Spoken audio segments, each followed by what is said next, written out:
televidentes de la península de Yucatán, Campeche, Yucatán y Quintana Roo.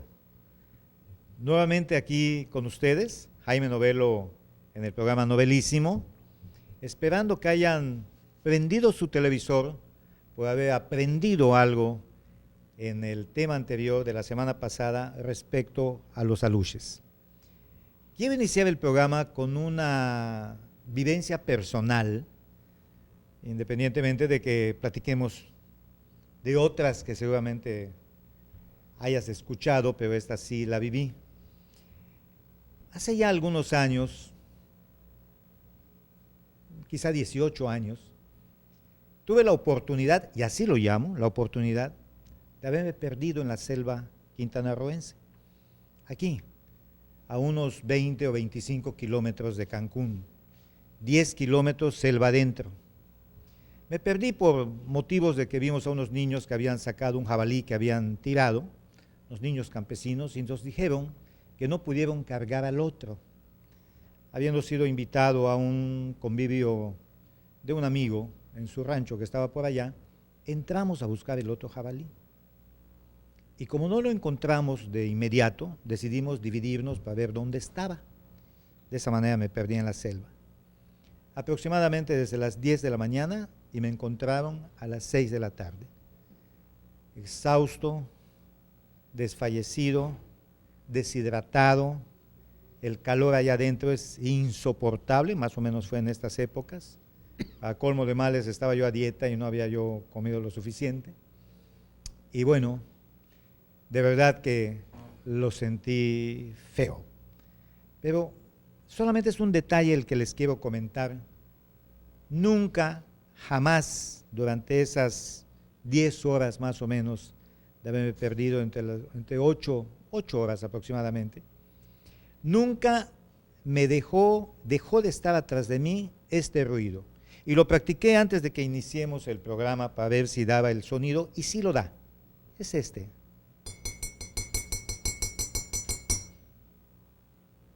En la selva oír eso es muy extraño.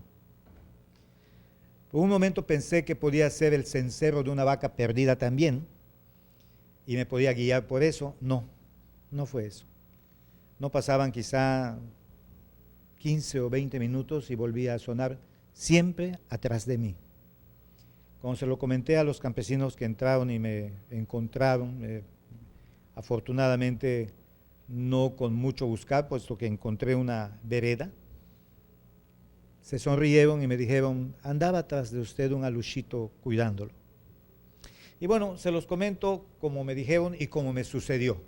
Y sin querer abundar en el uso de la palabra, sino para que Pedro nos pueda comentar algo. Hay otra anécdota que les quiero comentar ya para antes de entrar a otro terreno de lo que es la botánica maya. Quisiera yo que sigas, Pedro, y yo me tomaré unos minutos para comentar también otra vivencia por allá. Muy bien, claro que sí. Bueno, platicarles brevemente de unas anécdotas, la última vivida por un servidor y las otras que nos han contado algunos amigos. Por ejemplo, yo pertenecí por mucho tiempo a un grupo de scouts, de Boy Scouts, y salíamos de campamento. Entonces, en una ocasión, uno de los jefes,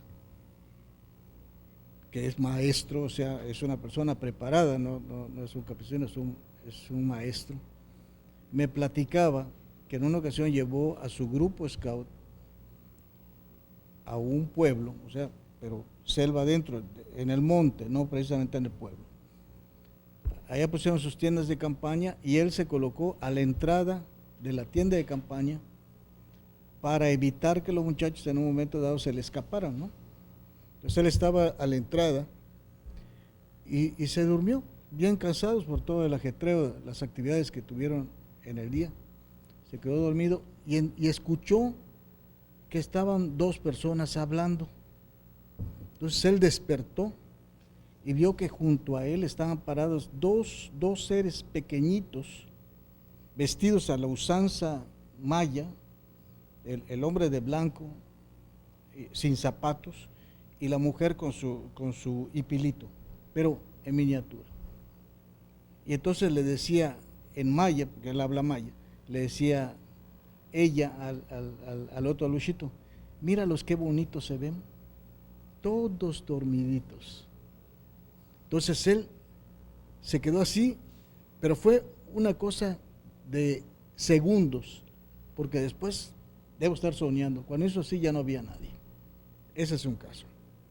Otro caso, dos amigos que también eran scout, pero ya grandes, ya muchachos que en Mérida vivían y siempre buscaban lugares para ir a divertirse.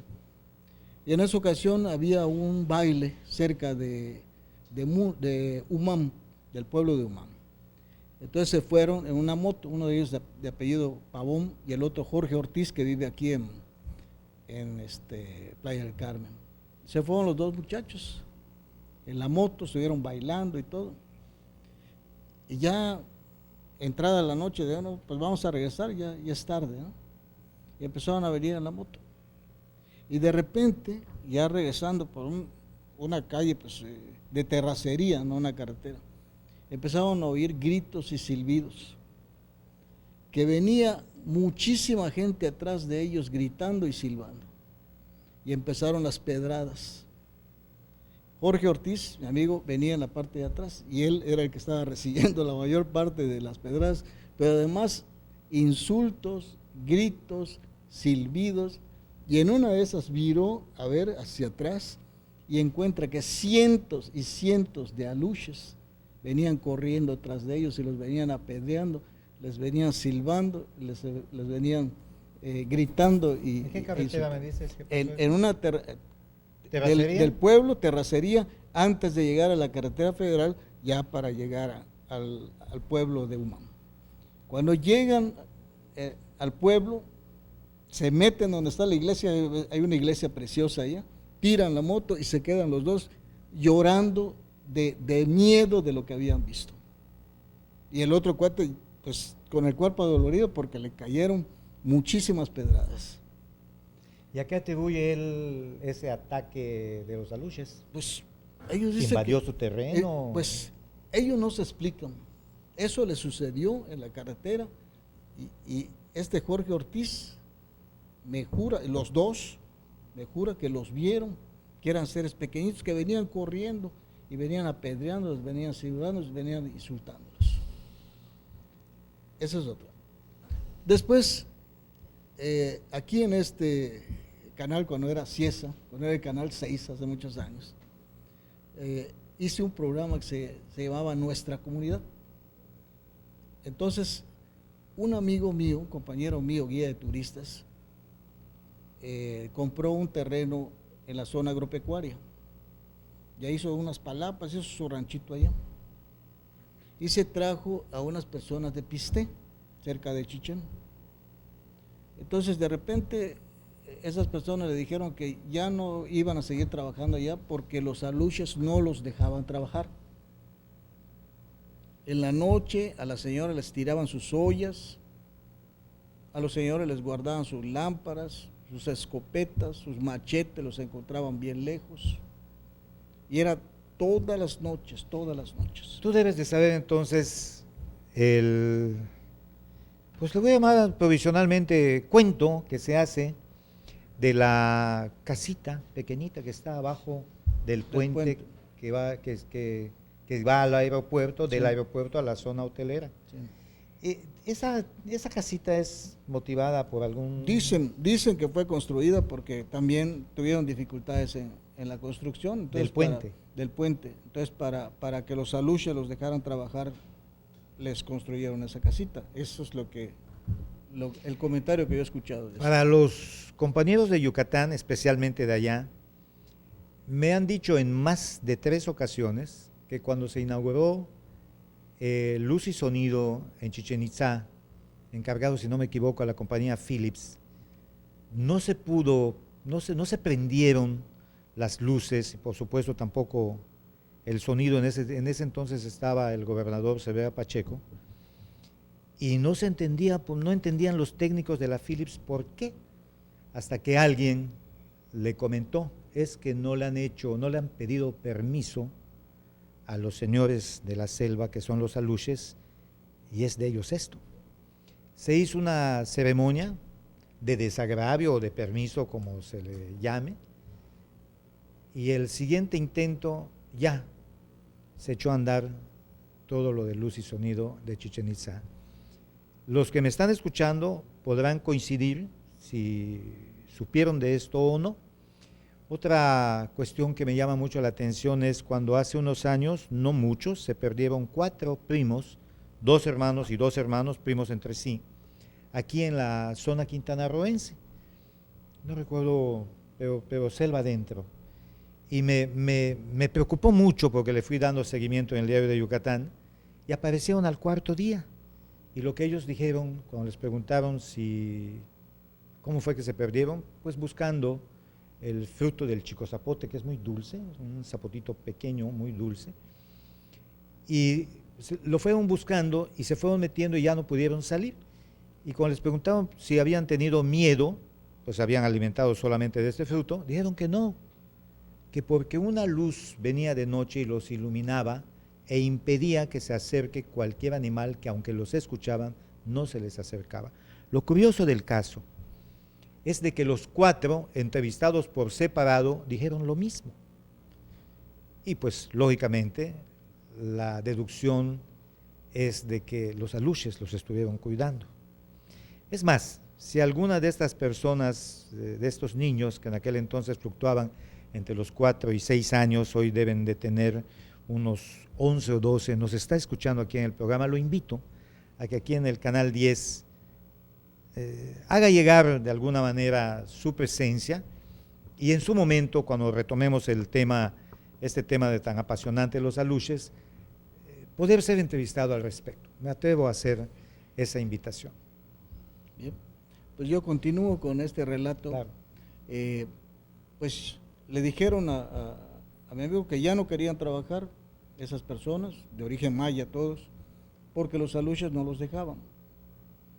Entonces, lo comenta él en Chichén Itzá, donde trabajábamos como guías residentes, y le dijeron, lo que pasa es de que los aluches no los dejan trabajar porque tú te metiste allá sin permiso de ellos, y ese lugar le pertenece a ellos. Es repetitivo eso del permiso, Sí, el desagravio sí, y así todo es. esto, ¿no? Tienes que hacer una ceremonia, tienes que llevar un men que haga la ceremonia para que les dejen de molestar. Al fin el men fue el que los hizo, ¿no? Entonces, precisamente, ellos tuvieron la suerte, él tuvo la suerte de encontrar al men que vivía en Pisté, ya habrá muerto porque era un anciano. Que lo había hecho. En aquel entonces. El men que hizo la ceremonia, cuando se encontró un compañero mío, Humberto Gómez, descubrió la gruta de Balancanché. Cuando él supo que se había encontrado la gruta y que habían vestigios prehispánicos allá, él dijo que había que hacerse una ceremonia. Se hizo la ceremonia, se grabó toda la ceremonia, incluso en el Museo de Antropología de México estuvieron vendiendo los discos de la ceremonia, de todo lo que iba diciendo en lengua maya este señor. Mira. ¿Sí? Y él dijo que el dios Chac, el dios maya, estaba muy enojado porque se habían profanado un lugar sagrado y que algo terrible iba a suceder. Que afortunadamente no sucedió porque se hizo la ceremonia de desagravio. Regresamos.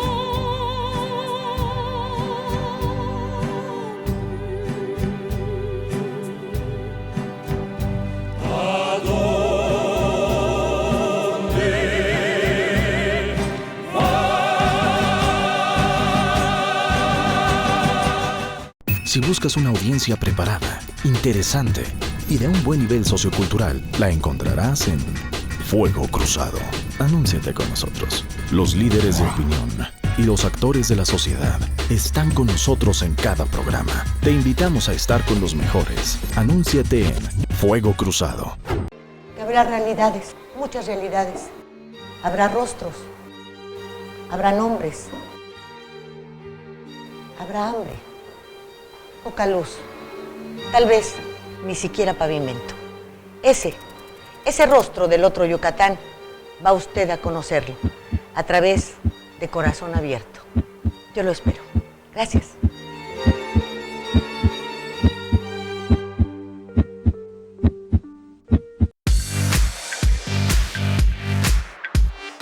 Hoy te ves muy bien.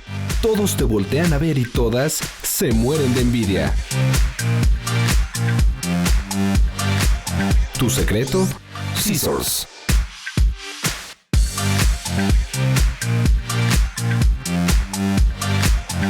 Centro de Belleza y Alta Peluquería. Plaza Bonampak 45, local 6. Aprovecha nuestras promociones. Los líderes de opinión. Las personas que hacen los cambios y los actores de la sociedad están con nosotros en cada programa. Te invitamos a estar con los mejores. Anúnciate con nosotros. Estado de los estados.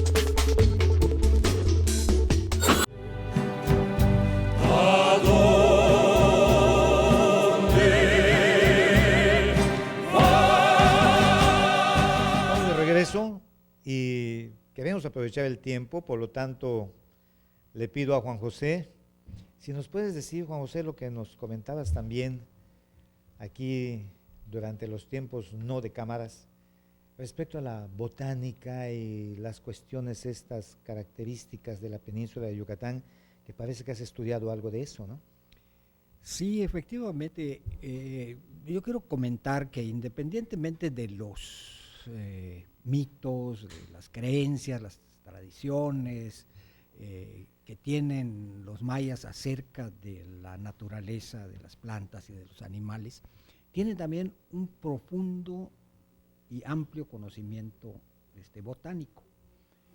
Conocen muy bien la vegetación, conocen muy bien la selva, bueno, conocen también a los animales, pero sobre todo es un conocimiento que, aunque fue obtenido empíricamente a través de la observación y del uso de las plantas, tiene las características también de un conocimiento científico porque ha sido sistematizado.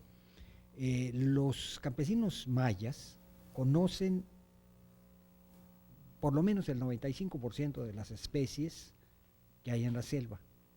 Saben cómo se llaman, qué características tienen, qué usos, ¿verdad?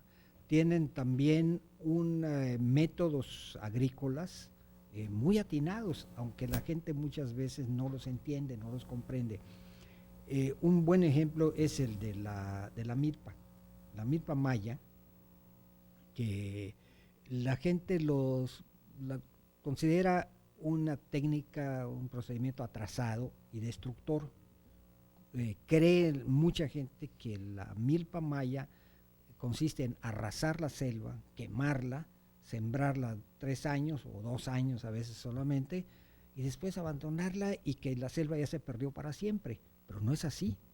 En las condiciones del trópico, que los suelos son muy delgados, muy pobres, y que pierden su fertilidad muy rápidamente, la milpa es el mejor método para aprovechar la tierra. Hubo un tercer invitado, aparte de ustedes dos, que lamentablemente no hizo presencia. Es un velador de nombre Isaac, velador mío. Sí. Tengo la fortuna de hace más de 20 años haber adquirido un lote donde hay una casita de descanso. Y les quiero comentar lo más rápido que puedo el hecho de que hace pocos años, cuando le llevé su despensa un fin de semana, un domingo, y al fin de semana siguiente, cuando llegamos, nos pidió agua bendita. Los sorprendí, mientras yo cargaba la camioneta con todas las cosas de regreso, hablando con mi esposa y pidiéndole que por favor necesitaba agua bendita. Y me acerqué a escuchar qué estaba comentando y dijo que cuando yo le había llevado su despensa una semana antes, ya sacando la cuenta era luna llena cuando le llevé la despensa, que escuchó ruidos a las 3:30 de la madrugada. Y es increíble esa gente que no usa reloj, te puede decir la hora exacta. Y cuando él, así lo dice, subía a la casa, porque él tiene su palapa en la parte baja de la duna y la casa está puesta encima de la duna, de la segunda duna, está aquí camino a Isla Blanca. Dice que cuando abrió las ventanas de las llamadas ventanas persianas de Miami, vio con la luna llena correr unos niños por la playa que cuando sintieron que los vi, corrieron al monte. Yo pensaba, ¿y dónde estaba? Me dijo, yo pensaba que iban a aparecer sus papás y no aparecían. más adentro del cuarto de usted oí un ruido como de un ronquido, le pedí que me lo imite, una especie de y no le hizo caso. Él se acuesta en una cama, ya se le había ido el sueño, viendo pues por qué los perros habían ladrado tanto y que lo llevó a la casa, y ve enfrente de la cama donde él estaba acostado, en otra cama, un muñequito que lo estaba observando. Y este muñequito acurrucado lo estaba viendo. Él es de Campeche.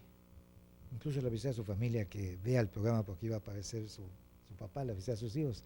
Lamentablemente pues se enfermó y no vino. Y me dice él, este muñequito tomó la cabecera, nosotros le decimos cabecera de la cama a lo que está atrás de la cama. No, él es de Escárcega, le llama cabecera a la almohada. Este muñequito toma la almohada, brinca, cae en medio del cuarto, aporrea la almohada y me imita, porque se lo pedí, que camina moviendo mucho la cintura, así a los Sargento Pedraza, ¿no? Caminando, y se le planta, y dice él que él estando en esta posición en la cama, le quedaba aquí, y dice él que estuvo a 5 o 10 centímetros de distancia. Le muestra los dientes, le pregunto cómo andaba vestido, y me dice que con una batita, que no pudo distinguir si era blanca o gris, pero con la luz de la luna que se metía al cuarto, de manera muy fuerte, sí pudo distinguir que tenía una batita, y era de escaso pelo. Entonces se tira al piso y con los codos y las rodillas se va gateando y sale del cuarto. Yo lo único que podía mover era mis ojos, porque siempre ando con mi machete por cualquier situación, y lo tenía agarrado, mas no podía yo mover el brazo. Sale del cuarto y cuando yo logro empezar a moverme, me doy cuenta que no se ha ido, porque está en el baño de usted. Y la tapa de la taza del vacín la andaba sonando, la conozco muy bien porque yo hago la limpieza de la casa, y la andaba sonando, ta, ta, ta, ta, ta, ta, ta, ta, ta, ta, y por eso no pude salir, no quise salir hasta que amaneció. Y desde eso me dice, me da no sé qué subir a la casa de noche. Me da miedo. Me da miedo, y dice él que sigue oyendo todavía ruidos allá. Lamentablemente no vino, transmito esto tal y como se dio, y bueno, quisiera yo, estamos terminando el programa, quisiera yo con esta historia, que no le puedo llamar cuento, con esta vivencia muy cerca de nosotros, pues comentar también algo que sí lo creo. Aquí sí se trata de preguntar con todo el respeto para los que nos escuchan, y para los que no creen, no hago referencia a ti, Juan José. Tú dijiste que es posible, nada más falta que científicamente se pueda demostrar. Yo sí creo en los aluches. Son muchas las versiones. Creo que existen cosas que todavía el hombre no le encuentra explicación, y quizás nunca se las encuentre. Pero no vamos a terminar el programa sin antes comentar algo respecto a la botánica. ¿Cuál sería tu solución en pocas palabras respecto al conocimiento del monte, de la selva, de la botánica que tienen? Es una situación concentrada de la naturaleza en una persona, que son los conocedores de la selva. No, hay muchos, sí, los campesinos en general tienen un gran conocimiento de la selva, de las plantas, porque pues de ello viven, ¿no? Y además, bueno, lo importante en el caso de los conocimientos mayas, de la botánica maya, de la agricultura maya, es que hay que estudiar cómo pudieron aprovechar un medio ambiente tan poco favorable como es el de la península de Yucatán, y a partir de ello desarrollar nuevas técnicas modernas, pero que tengan, digamos, el mismo enfoque de aprovechamiento múltiple de los ecosistemas. En el sur de Quintana Roo, lo que ahora es Quintana Roo, en el sur de la península, Campeche, Quintana Roo y Belice, antes de la conquista había 3 veces más habitantes que ahora. Y ¿Antes de la conquista? Antes de la conquista. Es decir, 3 veces más habitantes que en todo Quintana Roo. Y bueno, se estima que andaban por los 3 millones de habitantes. Esa región del sur de Quintana Roo, Belice y Campeche. y era autosuficiente en producción de alimentos. Todos los días Claro. se despertaban y todos los días comían. Todos los días comía, claro, de vez en cuando había sequías y hambrunas, obviamente, ¿no? Pero en general, en términos generales era. Entonces, eso fue por un aprovechamiento racional de los ecosistemas. Incluso tenían selvas artificiales, había zonas donde, por ejemplo, se propiciaba el crecimiento del árbol de Ramón, el osh, como se le llama en maya, el Brosimum alicastrum, porque sus frutos son comestibles también, ¿no? Y parece que en esos lugares también criaban animales como el jabalí y el venado, y aprovechaban su carne, en fin. Bueno, podían aprovechar zonas de humedales que actualmente no se cultivan, tenían sistemas de campos elevados. No era simplemente la milpa tradicional, tenían toda una serie de procedimientos de cultivo adecuados a las condiciones naturales. Bueno, si todo eso se estudiara a fondo y se desarrollaran nuevas técnicas, yo creo que se podrían Lograr muchas cosas, lograr ¿verdad? muchas cosas.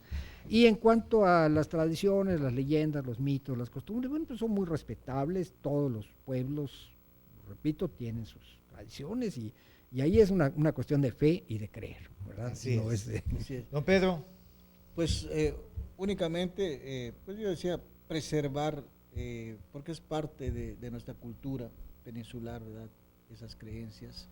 Ahí cada uno, pues creerá o no creerá en esas cosas, ¿no? Pero es importante conocerlas. Y creo que es muy importante conocerlas. Y además, volviendo al tema de los Menes, todavía hay una organización en Quintana Roo, una organización que data de la guerra de castas, de los sacerdotes mayas que todavía ofician en sus templos, que no son los templos prehispánicos, son templos de palapa que tienen hecho de ellos, donde se resguardan los instrumentos de Mayapash, los instrumentos que ellos utilizan para sus propios bautizos y bodas y todo lo demás. yo dudo Y no mucho no que pueden- alguien pudiera ser invitado, según habíamos estado conversando, y que acepte la invitación para estar en un programa de esta naturaleza. Cuando habíamos comentado de esta cuestión que me estás diciendo de los Menes, me habías dicho que era un poco difícil porque era el conocimiento bastante entre ellos nada más. Entre ellos, pero probablemente en el consejo, ¿cómo le llaman? El Consejo Supremo Maya, ellos sí, Pudiera haber un pudiera intento haber que nos encantaría que viniera. alguien nos pudiera Exactamente, acompañar. porque aquí al programa. incluso a esos templos no puedes entrar con zapatos, es que entrar descalzo. Pues allá iba. Con esto queremos terminar el programa. Si usted cree en los aluches, por mí, qué bueno. Si no cree en los aluches, cuando menos respete a los que creen y la creencia en sí. Esta es una enseñanza que me dio mi madre, que en paz descanse. Lo que no conozcas, simple y sencillamente, respétalo. Soy Jaime Novelo, espero verlos en el próximo programa de Novelísimo y espero también que les haya gustado esta parte de los aluches, que tengo la seguridad que vamos a volver a retomarla en futuros programas. Buenas tardes y que la hayan pasado muy bien.